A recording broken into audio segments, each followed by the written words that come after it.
Kiran Devi teaching 2.6 में आप सभी का स्वागत है एवं वेलकम है।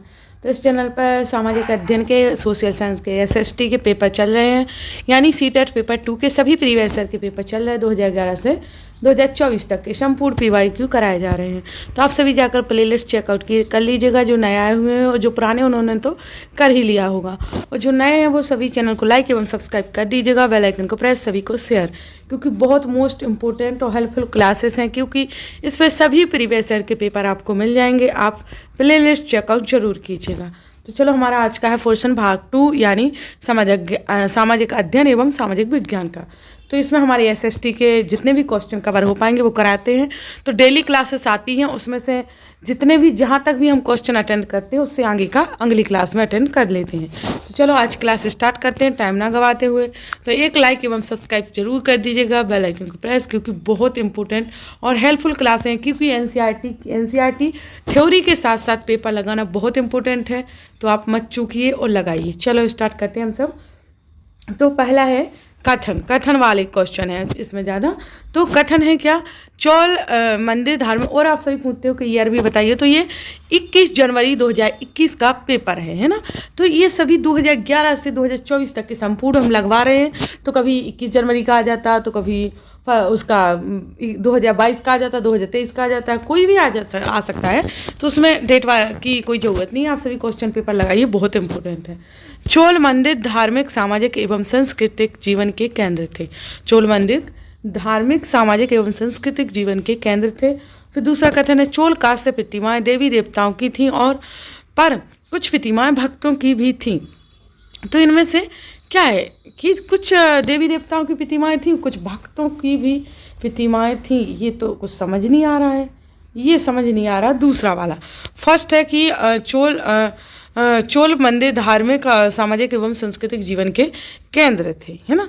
तो ये हमारा सही है। और दूसरा भी सही है कि देवी देवताओं की प्रतिमाएं थीं, परंतु जैसे वन है उसका सष्टीकरण नहीं हो रहा कि भक्तों की भी प्रतिमाएं थी। तो इसमें हम आंसर देखते हैं हमारा। तो पहला हमारा राइट ही है, दूसरा भी सही है, लेकिन सष्टीकरण नहीं हो। तो हमारा इसमें से बी, यानी ए 1 एवं 2 दोनों सही हैं। 1 एवं 2 दोनों सही, किंतु ए का सही सष्टीकरण नहीं, ए का सष्टीकरण 2 नहीं है, यानी दोनों ही सही है, परंतु जो पहला है उसका स्पष्टीकरण 2 नहीं कर पा रहा है ना, उसके अकॉर्डिंग नहीं चल पा रहा है, इसलिए हमारा 2 राइट आंसर हो जाएगा, है ना कि गलत है। तो हमारा ये नहीं आएगा, ना दोनों सही है। तो ये दोनों तो वैसे ही नहीं आ रहे, और ए भी, तो हमारा बी ही राइट आंसर हो जाएगा। फिर कथन है, दिल्ली के सुल्तानों के समय तवारीख के लेखकों ने जन्म सिद्ध अधिकार और लिंग भेद पर आधारित आदर्श समाज व्यवस्था बनाए रखने के लिए सलाह दी। फिर है कथन, उनके विचारों से सारे लोग सहमत होते थे या नहीं, देखते हैं। तो इन दोनों में से कौन सही है? पहला है जो उसका, दूसरा सही है, होते थे सहमत, नहीं हो सकते। लिंग भेद, जन्म सिद्ध अधिकार, ये आदर्श समाज व्यवस्था बनाए रखने की सलाह दी, ये नहीं है। तो हमारा फर्स्ट सही है, किंतु दूसरा गलत हो सकता। तो इनमें से हमारा दूसरा सी राइट आंसर हो जाएगा कि 1 सही है किंतु 2 गलत है ना। तो हमारा सी राइट आंसर हो जाएगा यहाँ पर। और बहुत ज़्यादा आने लगे आजकल कथन, अभिकरण, व्याख्या, ये सब कुछ। तो आपको एनसीईआरटी थ्योरी पढ़ना बहुत इंपॉर्टेंट हो गया है। तो थ्योरी पढ़िए, साथ में पेपर लगाइए, तभी तो आपको पैटर्न का पता चल पाएगा और आप लगा पाओगे। टाइम ज़्यादा बचा नहीं है। रजिया ने, ऐसा नहीं है कि टाइम नहीं बचा, अगले पेपर के लिए भी तो हो सकता है, जरूरी है इसी पेपर। अगर ये नहीं भी निकाल पाए हो तो आगे के लिए आप पढ़ते रहिए, बीच में छोड़िए मत, तो अगला तो निकलेगा कम से कम, और बैठ जाओगे तो कुछ नहीं होगा। और अगर इसके आपको लिंक चाहिए हो, पिछली क्लास की लिंक इसके डिस्क्रिप्शन में मिल जाती है। रजिया ने अपने अभिलेखों में अपना नाम पुरुषों जैसा लिखकर अपने पुरुष होने का भ्रम पैदा किया। ऐसा तो नहीं है कि भ्रम पैदा किया, उसने लिखवाया जरूर था। रजिया ने अपने अभिलेखों में अपना नाम पुरुषों जैसा लिखकर अपने पुरुष होने का भ्रम पैदा किया, ये गलत है। फिर है दूसरा है, तवारीख के लेखकों ने सामाजिक तथा लिंग भेद को आधार बनाकर यह तर्क दिया कि पुरुष स्त्रियों की तुलना में श्रेष्ठ होते हैं, ये सही है, ये दिया था। तो हमारा इस प्रकार से पहला गलत है, दूसरा सही है। तो डी सही हो जाएगा कि फर्स्ट गलत है किंतु 2 सही है ना। तो हमारा डी गलत हो जाएगा इसके अनुसार। अगर आपने एनसीईआरटी थ्योरी पढ़ी है तो आप आराम से लगा पा रहे होंगे आंसर। अकबर, जहांगीर और शाहजहां ने सुलह कुल सर्वत्र शांति के विचार को शासन का सिद्धांत बनाया। 2 है विभिन्न धर्मों से जुड़े हुए व्यक्तियों के साथ विचार विमर्श से अकबर की समझ बनी कि जो विद्वान धार्मिक रीति और मंदाता पर बल देते हैं वे अक्सर कट्टर होते हैं। तो हमारे दोनों ही सही है, क्या है, दोनों ही सही हैं, परंतु जो वन है, वन का सही स्पष्टीकरण टू है, वन का दोनों सही है और जो पहला है उसका टू सही से स्पष्टीकरण भी कर रहा है। तो हमारा राइट आंसर हो जाएगा ए। फिर कथन ही कथन दिया। कुछ पेपर में सोचो ऐसे कथन ही कथन रख देते हैं, तो आपको उनको अच्छे से अटेंड करना होता है, इसलिए कथन को जरूर पेपर लगाइए, तभी आपको समझ आ पाएगा कथन कैसे सॉल्व करना। तो दिल्ली के सुल्तानों और मुगलों के काल में श्रेणीबद्ध समाज ज़्यादा सरल हो गया है। जनजातीय समाज कई आसमान वर्गों में विभाजित नहीं था। तो जनजातीय समाज कई आसमान वर्गों में विभाजित नहीं था, ये तो सही है, किंतु दिल्ली के सुल्तानों और मुगलों के काल में श्रेणीबद्ध समाज ज़्यादा सरल हो गया, ये गलत है। तो हमारा राइट हो जाएगा डी, यानी पहला गलत है और दूसरा सही है, तो डी हमारा राइट आंसर हो जाएगा। फिर कथन है, बहादुर शाह जफर ने मुखियाओं और शासकों को चिट्ठी लिखकर अंग्रेजों से लड़ने के लिए भारतीय राज्यों का एक संघ बनाने का आह्वान किया, सही है, आह्वान किया। फिर है, बहादुर शाह जफर के 1857 के बगावत को अपना समर्थन देने के फैसले ने स्थिति रातों रात पीड़ित बगावतियों के पक्ष में बदल दी। राइट, तो दोनों ही हमारे सही हैं, क्या है, दोनों ही सही हैं। और ए ने टू को सुनिश्चित किया है, यहाँ पर बी ने ए को सुनिश्चित नहीं किया है, ना कि ए ने बी को सुनिश्चित किया है। तो हमारा फर्स्ट राइट हो जाएगा, ए और बी दोनों सही है। और वन ने टू को सुनिश्चित किया है, ना कि टू ने वन को, है ना, तो फर्स्ट राइट आंसर हो जाएगा। फिर है आगे, औपनिवेशिक काल के दौरान महिलाएं जाति एवं सुधार के संदर्भ में निम्नलिखित में से कौन सा विकल्प गलत हो जाएगा। और आप बाहर की आवाज़ों पर ध्यान मत दीजिएगा वहाँ, है ना, तो आप अपने क्वेश्चन आंसर पर ही ध्यान दीजिएगा, क्योंकि इतनी तो आपको आवाज़ आ ही रही होगी कि मेरी आवाज़ सुनाई पड़े बाहर की, है ना। तो औपनिवेशिक काल के दौरान महिलाएं जाति एवं सुधार के संदर्भ में कौन सा विकल्प गलत देखती हैं। देखते हैं, विद्यासागर ने विधवा विवाह का सुझाव दिया, प्रार्थना समाज ने केवल हिंदू ग्रंथों पर विचार विमर्श किया, पंडिता रमाबाई ने पूना में एक विधवा गृह की स्थापना की, प्राचीन ग्रंथों के ज्ञान से सुधारकों को नए कानून बनवाने में मदद मिली। तो जो हमारा विकल्प गलत है वो देखना है, ना कि सही। तो गलत हो जाएगा कि प्रार्थना समाज ने केवल हिंदू ग्रंथों पर विचार विमर्श किया, ये गलत है। तुम्हारा राइट यही हो जाएगा, यानी बी हमारा सही हो जाएगा।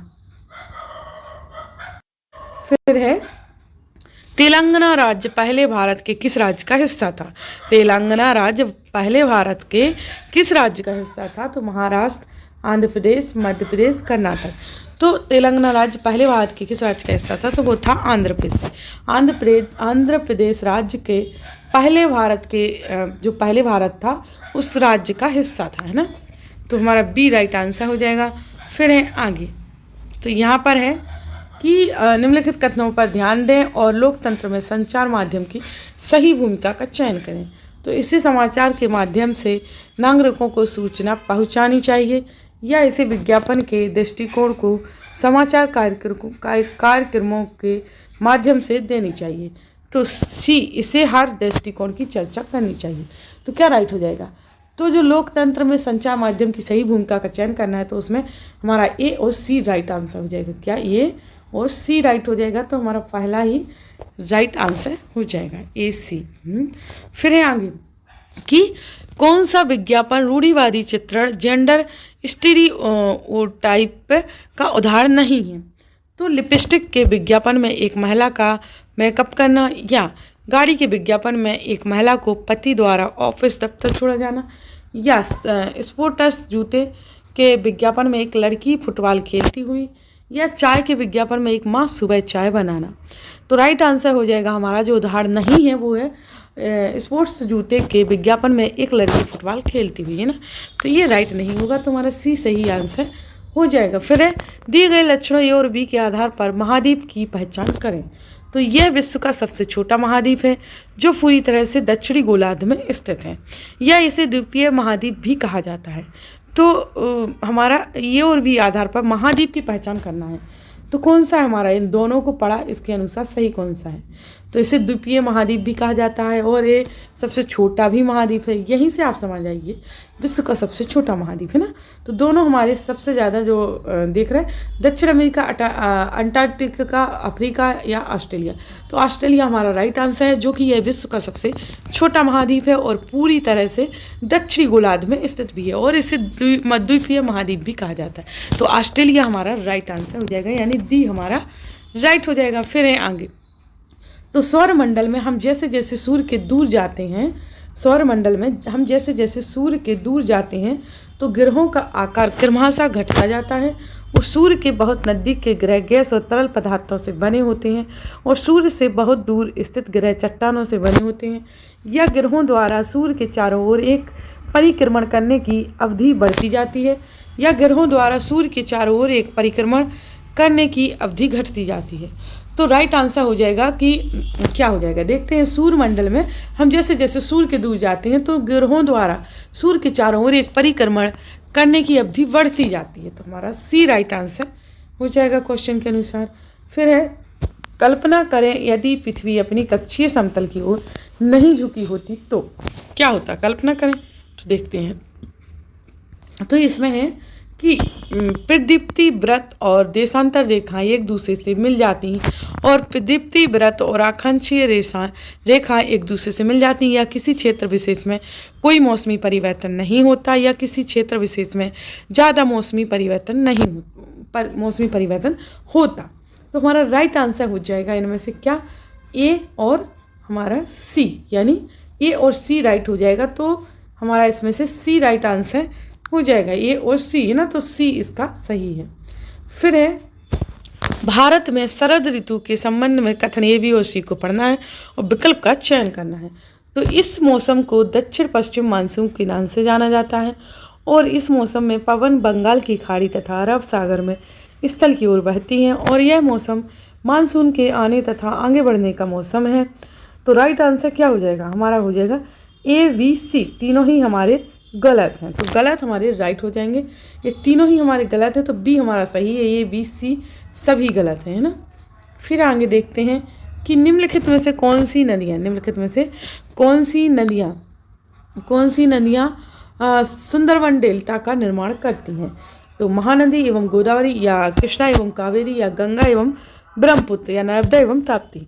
तो इनमें से जो सुंदरवन डेल्टा का निर्माण करती हैं वो है हमारी गंगा एवं ब्रह्मपुत्र नदी। कौन सी, गंगा एवं ब्रह्मपुत्र नदी हमारा सुंदरवन डेल्टा का निर्माण करती है। तो सी हमारा राइट आंसर हो जाएगा। फिर आगे देखते हैं हम अपना, तो हमारा आगे है कि दिए गए लक्षणों ए और बी के आधार पर वायुमंडलीय परत की पहचान करें।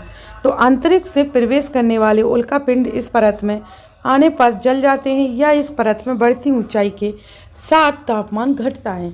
तो राइट आंसर मध्यमंडल, या वायुमंडल, या क्षोभमंडल, या समताप मंडल। तो इनके अनुसार वायुमंडल की परत की पहचान करें तो राइट हो जाएगा मध्यमंडल। ये दोनों किसमें, मध्यमंडल इसके लिए फिक्स होगा। तो फर्स्ट ही हमारा राइट आंसर हो जाएगा क्वेश्चन के अनुसार। फिर है, आत्मपन का संबंध है। आत्मपन का संबंध किससे है, सूर्य ऊर्जा के साथ। आत्मपन का संबंध किससे है, तो सूर्य ऊर्जा के साथ है, या वायुमंडल और उसमें होने वाली गैसों के साथ, या वायुदाब के साथ, या मौसमी पवनों के साथ। तो राइट आंसर हो जाएगा आत्मपन का संबंध है सूर्य ऊर्जा के साथ। किसके, सूर्य ऊर्जा के साथ, यानी फर्स्ट ही हमारा राइट आंसर है। फिर आगे, तो आगे उचित विकल्पों के साथ निम्नलिखित का मिलान करना है। तो शंकुधारी वन किसके साथ जा रहे हैं, तो शंकुधारी वन का मिलान हो जाएगा नरम और काष्ठ वाले सदाबहार वृक्ष शंकुधारी वन हो जाते हैं। फिर बी, तो बी है भूमध्य सागरीय वनस्पति। तो ये हो जाएगा हमारा महाद्वीपियों का पश्चिमी एवं दक्षिणी पश्चिमी किनारा। फिर है उष्णकटिबंधीय हो जाएगा हमारा दृढ़ काष्ठ वाले वृक्ष। फिर है हमारा शीतोष्ण सदाबहार वन। तो ये हो जाएगा महाद्वीपों का पूर्वी किनारा। तो इस प्रकार से हमारा फर्स्ट का थ्री कौन कौन में, इसमें है और इसमें है। फिर सेकंड का फोर्थ इसमें नहीं है, इसमें है। तो हमारा राइट फोर्थ आंसर हो जाएगा क्वेश्चन के अनुसार, है ना। तो फोर्थ ही सही आंसर है। फिर है आगे, तो इनमें कथनों को पढ़ना है, ध्यान देना, विकल्प का चयन करना। तो सहारा रेगिस्तान का समय में, कथन पहला, सहारा रेगिस्तान का समय में पूर्णतः हरा भरा मैदान था, और फिर सहारा की गुफाओं से प्राप्त चित्र नदियाँ, मगर, हाथी, शेर, पशु तथा बकरियाँ दर्शाते हैं।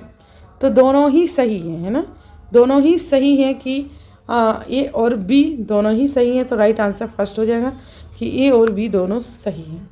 फिर आगे बढ़ते हैं। डॉल्फिन के बारे में दिए गए ABC कथनों पर विचार कीजिए और सही विकल्प का चयन कीजिए।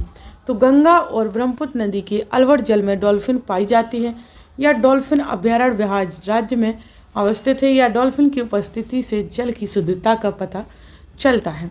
तो हमारे ABC तीनों सही है, तीनों ही सही है कि डॉल्फिन गंगा एवं ब्रह्मपुत्र के अवलड़ जल में पाई जाती है, और डॉल्फिन अभयारण्य बिहार राज्य में अवस्थित है, और डॉल्फिन की उपस्थिति से जल की शुद्धता का पता चलता है। तो तीनों ही हमारे राइट हैं। तो सी हमारा सही आंसर हो जाएगा कि ABC तीनों सही हैं। तो यहाँ पर हमारे 50 तक क्वेश्चन खत्म होते हैं। आगे की क्लास आगे लेंगे, क्योंकि फिर वीडियो लंबी हो जाती है और आप सभी सारी वीडियो नहीं देख पाते हैं, लंबी वीडियो। तो यहाँ पर हम अपनी क्लास खत्म करते हैं। और आज जिसने चैनल को लाइक सब्सक्राइब नहीं किया है कर दीजिए प्लीज़, क्योंकि बेल आइकन प्रेस कर दीजिए तो आपके पास नोटिफिकेशन पहुँच जाएगा। तो चलो आज क्लास समाप्त करते हैं। Thanks to for watching video.